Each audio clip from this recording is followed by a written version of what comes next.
మా ఆంధ్ర స్టైల్లో చికెన్ కర్రీని ఒకసారి ఇలా ట్రై చేయండి. టేస్ట్ మాత్రం వేరే లెవెల్లో ఉంటుంది.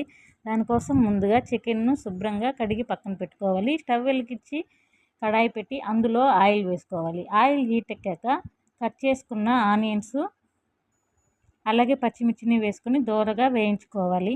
శుభ్రంగా క్లీన్ చేసుకున్న చికెన్ వేసి అందులో సాల్టు పసుపు వేసుకొని బాగా కలపాలి.